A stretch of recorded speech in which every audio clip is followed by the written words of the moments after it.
नमस्कार, स्वागत है आपका बिग फाइट लाइव में। आपके साथ मैं हूं श्वेता मिश्रा अवस्थी। लाली मेरे लाल की जित देखूं तित लाल, लाली देखन मैं गई मैं भी हो गई लाल। लाल टमाटर, लाल सिलेंडर और अब लाल डायरी।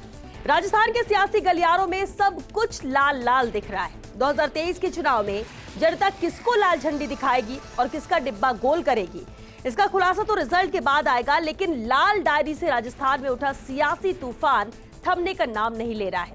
बर्खास्त मंत्री राजेंद्र गुढ़ा ने लाल डायरी का मुद्दा उठाया और विधानसभा में लेकर वो पहुंच गए थे। पीएम मोदी ने भी देर नहीं की और सीकर की रैली में पीएम ने दावा किया कि यही लाल डायरी कांग्रेस का डिब्बा गोल करेगी और इसी लाल डायरी में कांग्रेस सरकार के काले कारनामे दर्ज है। उधर मुख्यमंत्री गहलोत ने भी जवाब देने में देर नहीं की और कह दिया कि गुढ़ा बीजेपी के हाथों में खेल रहे हैं। लाल डायरी का सिर्फ शिगुफा छोड़ा जा रहा है। भ्रष्टाचार का मुद्दा उठाकर पीएम मोदी ने साफ कर दिया है कि 2023 हो या फिर 2024 का चुनाव, भ्रष्टाचार के मुद्दे पर ही विपक्ष को घेरा जाएगा।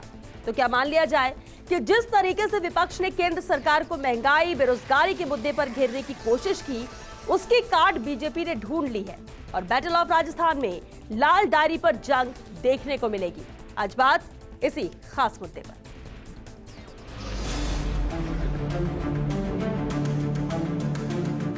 कहते हैं इस लाल डायरी में कांग्रेस सरकार के काले कारनामे दर्ज है। चुनाव के पहले इतने घबरा गए हैं, उखला करके अनशन आरोप लगा रहे हैं, उसमें लाल डायरी ले जाके प्रधानमंत्री। जनता समझ गई है और आने वाले वक्त में उनको लाल झंडी दिखा दी जाएगी। लेकिन ये लाल डायरी पूरी कांग्रेस का डिब्बा गोल करने जा रही है।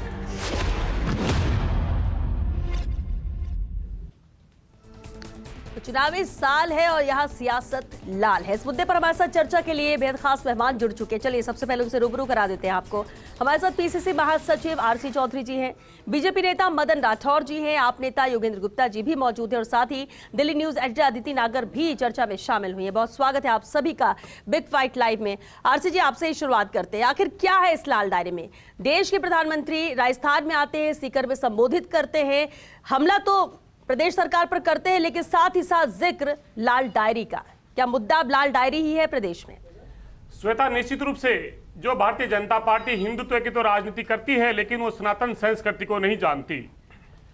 हर सनातनी दीपावली के बाद में लक्ष्मी पूजन करके और लाल डायरी अपने घर में पूजा करके रखता है और उसके अंदर अपना हिसाब किताब रखता है। राजस्थान की 8 करोड़ जनता और हिंदुस्तान की 140 करोड़ जनता ने वो लाल डायरी डाल रखी है और हर वर्ष डालती है, हर दीपावली पे डालती है। उस डायरी के अंदर हिसाब है कि देश के प्रधानमंत्री ने 9 साल पहले 2014 से पहले पन्ने लहराते थे और कहते थे इनमें उन भ्रष्टाचारियों के नाम हैं और इनका पैसा विदेशी बैंकों से आएगा, आपके खाते में 15-15 लाख रुपए जाएंगे। ये झूठ और जुमलों का हिसाब है उस लाल डायरी में। हिंदुस्तान का युवा जिसको 2 करोड़ प्रतिवर्ष रोजगार का वादा किया था, उसके रोजगार पे जो प्रहार किया उसका उल्लेख है उस डायरी में। बैंकों का पैसा लूट के जो भाग गए मोदी जी के मित्र होते थे, उनका हिसाब है उस लाल डायरी में। किसान की हत्याओं का हिसाब है उस लाल डायरी में। जो राष्ट्रीय गौरव की बेटियां दिल्ली पुलिस के पांव से कुचली जा रही थी, वो हिसाब है उस लाल डायरी में। चुनी हुई सरकारें जनता के जनादेश को जो कुचला भारतीय जनता पार्टी ने, वो हिसाब है उस लाल डायरी में। सैनिकों की शहादत पे 20 घंटे की चुप्पी प्रधानमंत्री जी, वो हिसाब है उस लाल डायरी में। और मणिपुर में निर्वस्त्र करके महिलाओं को घुमाया जाता है और उन पे प्रधानमंत्री की चुप्पी का हिसाब है वो लाल डायरी में। और ये हिंदुस्तान की जनता याद रखेगी इस हिसाब को।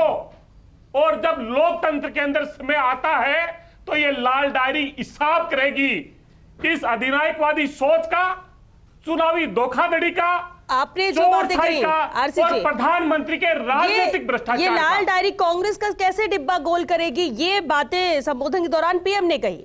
मैं कहना चाहूंगा श्वेता, ये प्रधानमंत्री का राजनीतिक भ्रष्टाचार है। तथ्य और कथ्यों में फर्क होता है। जब तथ्य नहीं, जब चुनावी वर्ष में उपलब्धियां नहीं, तो ये तथ्यों के माध्यम से ये जो आरोप लगाते हैं, ये आरोप 2014 में लगाया था और तत्कालीन भारतीय जनता पार्टी के राष्ट्रीय अध्यक्ष अमित शाह जी ने कहा था ये तो चुनावी जमले थे, आज गले की हड्डी बन गई।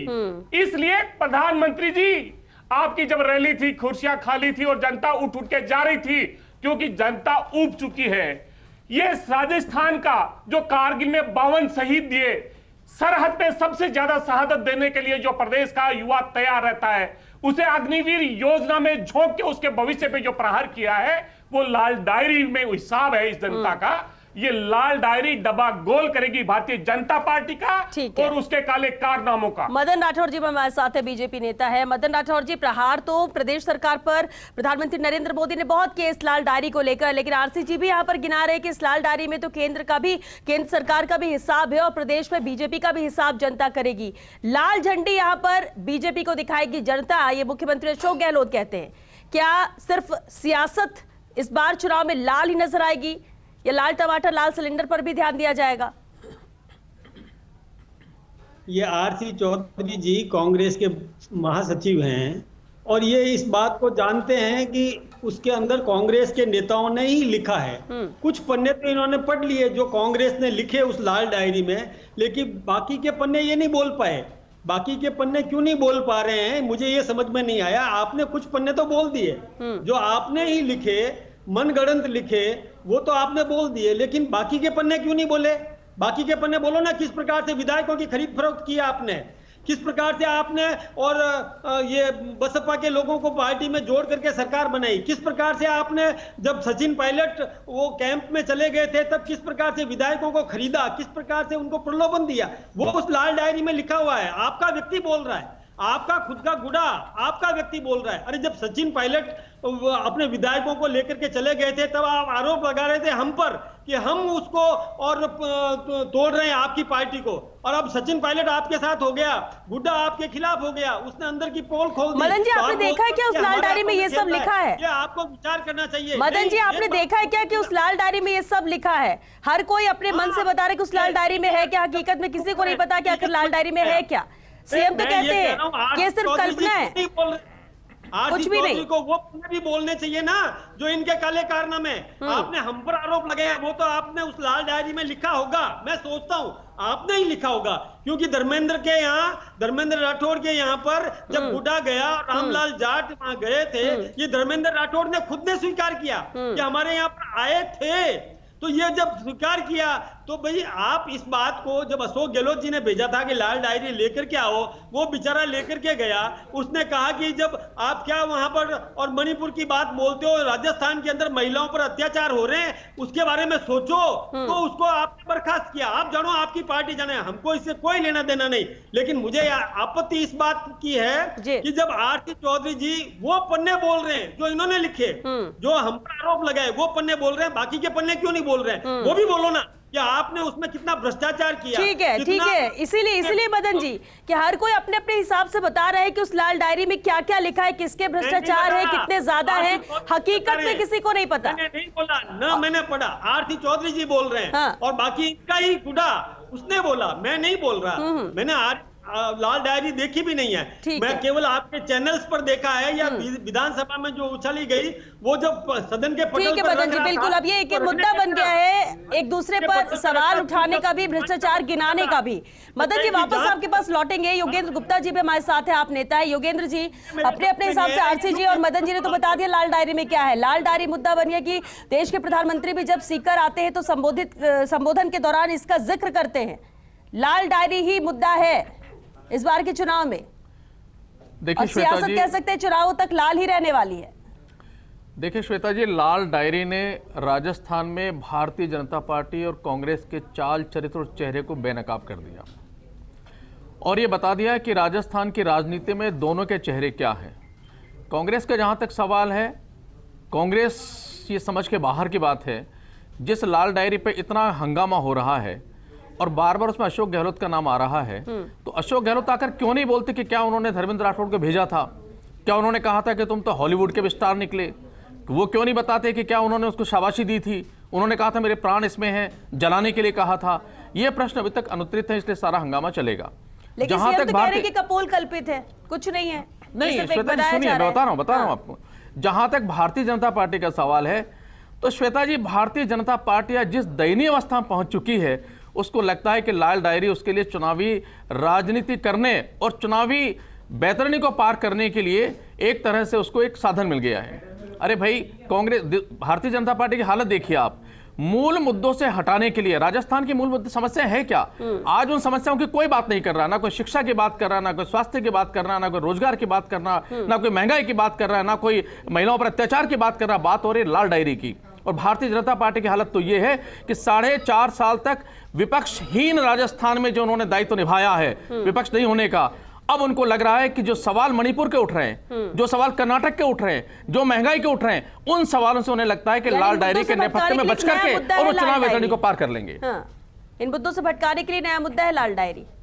हाँ बिल्कुल सत्य है ये। ठीक है, वो मूल मुद्दों की बात कर ही नहीं रहे। राजस्थान की समस्या, लाल डायरी एक समस्या हो सकती है, लेकिन शिक्षा, स्वास्थ्य, बेरोजगारी, रोजगार, सड़कें, ये उद्योग कोई बात नहीं करेगा अगले चुनाव तक। सिर्फ लाल डायरी के सहारे बैतरणी पार करने की कोशिश कर रही है। कुछ कहना चाह रहे थे, उनके पास लौटेंगे, लेकिन अदिति भी हमारे साथ लगातार बनी हुई है। अदिति, बेहद अहम है। देखिए, अब सिर्फ ये प्रदेश की बात नहीं कि राजस्थान में ये लाल डायरी का मुद्दा है, बल्कि कह सकते हैं कि राष्ट्रीय स्तर पर एक मुद्दा बन चुका है ये, जहां पर देश के प्रधानमंत्री भी अगर सीकर आते हैं तो इसका जिक्र करते हैं। अब सवाल ये है कि क्या सियासत प्रदेश की लाल है और इस लाल डायरी को लेके इर्द गिर्द ही ये चुनाव होंगे, ये मुद्दे रहेंगे, क्योंकि हर कोई सिर्फ इसका जिक्र कर रहा है और एक दूसरे के भ्रष्टाचार को गिना रहा है। रिएक्शन तो आपने भी सुने होंगे।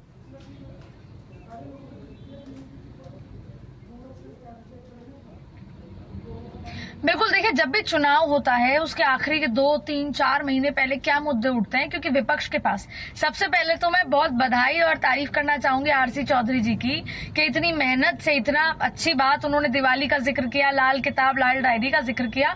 हर बार आरसी चौधरी जी को पहले उन्हीं के पार्टी के लोग रायता फैलाते हैं, फिर उस रायता को उठाने के लिए आरसी चौधरी जी मीडिया में जाके डिबेट करते हैं। पहले कभी कोई मानेसर जाता है तब आरसी चौधरी जी सपोर्ट करते हैं या अपनी पार्टी को डिफेंड करते हैं। अब उन्हीं के पार्टी के गुड्डा साहब ये लाल डायरी अच्छी खासा मुद्दा बीजेपी को दिया है। बीजेपी के पास कोई मुद्दा नहीं था, विपक्ष कभी भी जमीन पे कोई मुद्दा लेकर नहीं खड़ी हो पाई थी, जबकि विपक्ष के पास बड़े बड़े नेता थे, बहुत सारे मुद्दे वो ला सकते थे, सरकार को घेर सकते थे, लेकिन नहीं कर पाए। और ये लाल डायरी बैठे बैठाए इन्हीं के पार्टी के लोगों ने, तो बहुत बखूबी उनका तर्क रहा। लेकिन इसके इतर देखिए, चुनाव है और क्योंकि अब दिल्ली को ये समझ आ गया है कि जो प्रदेश की जो संगठन है वो कोई बड़ा मुद्दा, कोई बड़ा आंदोलन, यहाँ तक कि अरुण सिंह जी पिछले 1.5 साल से कह रहे हैं, जो कि 1 तारीख को जेपी नड्डा जी की अध्यक्षता में एक बड़ा आंदोलन 5 लाख से ज्यादा लोगों का होने वाला है, 1.5 साल से कह रहे हैं कि हम मास मूवमेंट खड़ा करेंगे। अब खुद प्रधानमंत्री नरेंद्र मोदी बतौर कार्यकर्ता आ रहे हैं और ये सारे जुमले जिससे कि वो किसी न किसी तरीके से अशोक गहलोत उनकी सरकार को बैकफुट पे ला सके और चुनाव में कोई माइलेज ले सके।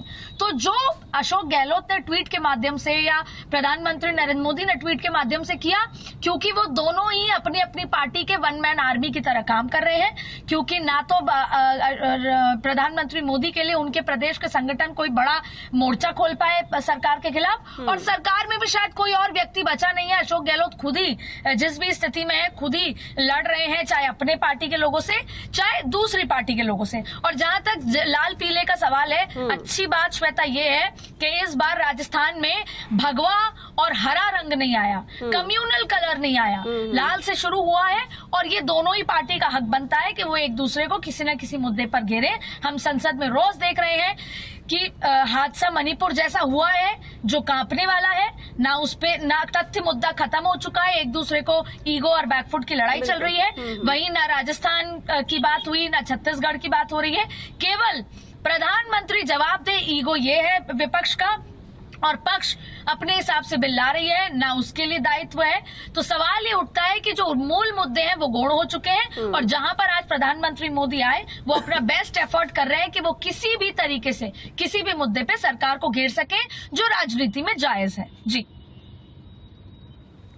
बिल्कुल अदिति, अहम है। लेकिन आरसी जी इसी पर रिएक्शन जरूर चाहेंगे कि जिस तरह से अदिति ने भी कहा, और अहम बात है कि देखिए जब मुद्दा आएगा, अपने ही लोग जब इस तरह से बातें करें और सीएम खुद कह रहे हैं कि ये तो सिर्फ एक शिगुफा है, छोड़ दिया गया, अब इसी को लेकर बातचीत हो रही है, तो सिर्फ लाल डायरी का मुद्दा ही बीजेपी के पास है। आपको लगता है कि प्रदेश सरकार ने जो काम किए है उसके तोड़ पर कुछ और मुद्दे भी हो सकते हैं विपक्ष के हाथ में?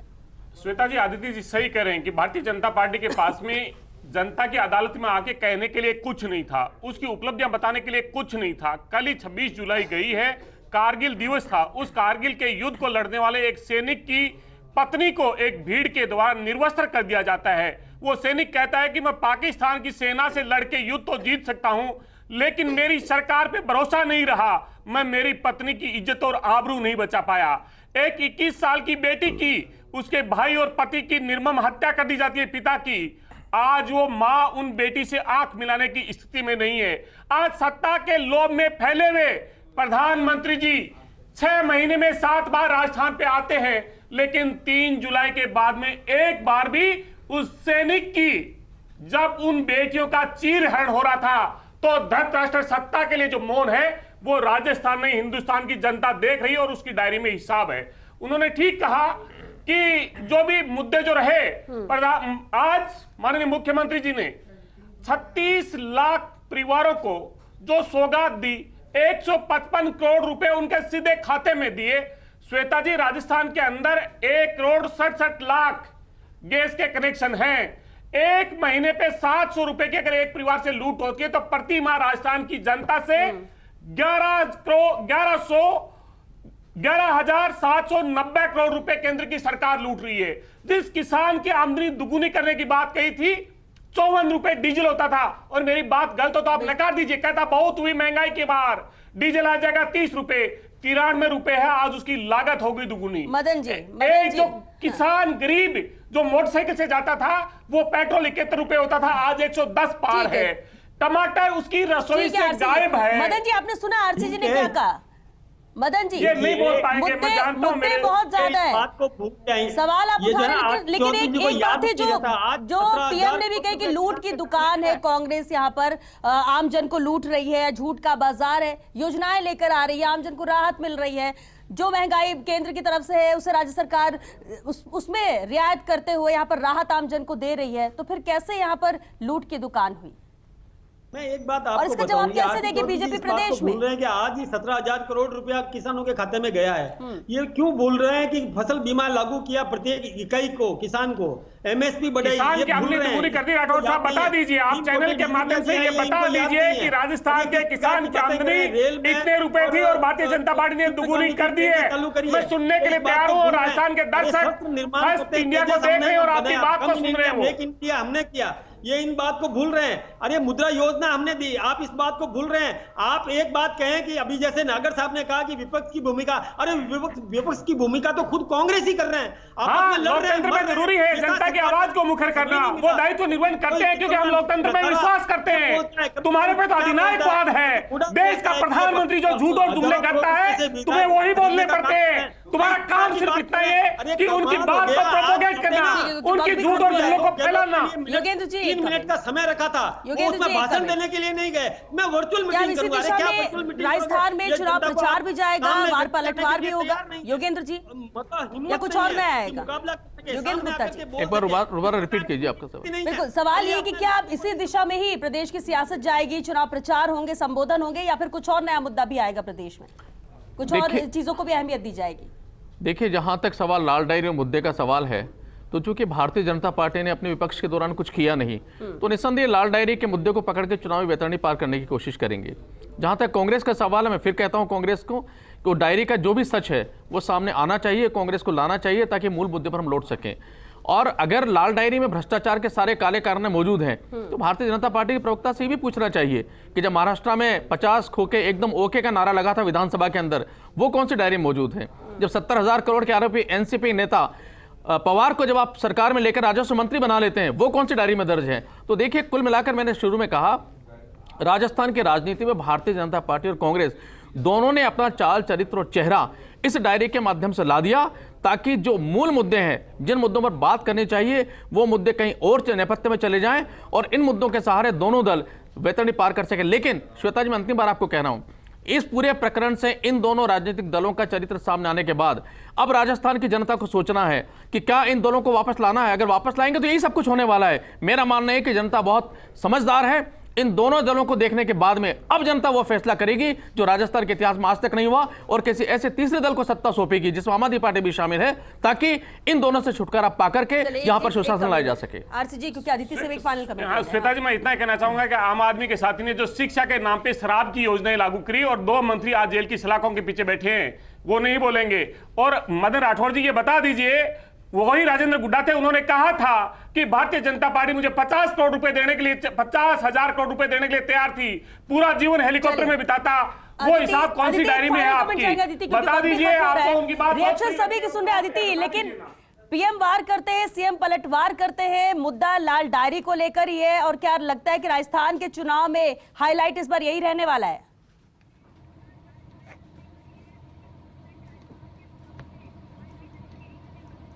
देखिए, लाल डायरी तो आएगी चली जाएगी, ऐसे कई मुद्दे अभी आने वाले हैं। अभी तो सबसे बड़ी बात है कि स्ट्रेटेजी होने वाली है। आज की बात ये समझ लें, देखिए आज सीकर में प्रधानमंत्री नरेंद्र मोदी आए थे। वो इलाका कांग्रेस के लिए, अभी पिछले जब चुनाव हुए थे तो कांग्रेस के तरफ वाला इलाका था, कांग्रेस को बहुत अच्छी जीत मिली थी। दूसरी बात है कि आज की राजनीति जाट समुदाय को लेकर, जाट बाउल, क्योंकि मार्शल कौम है, जाट इलाका है, वहां की राजनीति, और दूसरा किसान राजनीति। उन्होंने भले ही देश भर के किसानों को ये सौगात दी है, लेकिन सवाल ये उठता है कि जब 2018 में सरकार आई तो जो माफी की बात हुई थी, कर्ज माफी, वो पूरी तरीके से कांग्रेस नहीं कर पाई। हालांकि कांग्रेस से कह रही है कि उसमें केंद्र का जो योगदान था केंद्र ने पूरा नहीं किया। कहीं ना कहीं उन्हीं जाटों को, उन्हीं कांग्रेस के जो किसानों के नेताओं को प्रधानमंत्री नरेंद्र मोदी ये कहने आए थे कि वो सब झूठ था जो आपको कहा गया, और इस बार जब आप चुनाव करेंगे, क्योंकि देखिए जाटों की राजनीति जब सतीश पूनिया हट गए तो उस तरह से भी, और भले ही जगदीप धनखड़ को बना दिया होगा राष्ट्र अपर हाउस में चेयरमैन, लेकिन फिर भी जाटों की राजनीति बहुत महत्वपूर्ण है। तो एक तो वो लिहाज था। दूसरी बड़ी बात है कि भारतीय जनता पार्टी को मध्य प्रदेश और छत्तीसगढ़ से ज्यादा उम्मीद राजस्थान में है, और यहाँ पर कांग्रेस के लिहाज से सिर्फ अशोक गहलोत लगे हुए हैं। और जहां पर भाजपा की बात है, आपको 1 अगस्त से 5 अगस्त के बीच में कोई एक चेहरा भी नजर आ सकता है, आपको मैनेजमेंट की एक पूरी लिस्ट नजर आ सकती है, संगठन की कौन मैनेजमेंट करेगा। तो संगठन और चुनावी मुद्दों के लिहाज से अभी भारतीय जनता पार्टी खुद को फिगर आउट कर रही है। और अभी आपको राजस्थान में अहम बात आपने कही कि मुद्दे आते हैं जाते हैं, लाल डायरी अभी और भी बहुत कुछ आएगा, लेकिन क्या क्या आएगा, किस पर कौन भारी पड़ता है और मुद्दे अहमियत रखते हैं या नहीं, क्योंकि अब जनता को देखना है कि जो मौजूदा राहत मिल रही है उसे वो आगे भी कायम रखना चाहती है या फिर कुछ नई उम्मीदें कर रही है, या फिर खरी नहीं उतरी है सरकार। अपनी तरफ से तो पार्टियां कोशिश कर रही हैं, लेकिन जनता भी सब देख रही है कि लाल डायरी को लेकर क्या कहा जा रहा है, दूसरे मुद्दों को लेकर क्या कहा जा रहा है, कौन राहत दे रहा है और कौन सिर्फ वोटों के लिए राजनीति कर रहा है। चलिए 6 बिग फाइट लाइव में आज के लिए बस इतना है।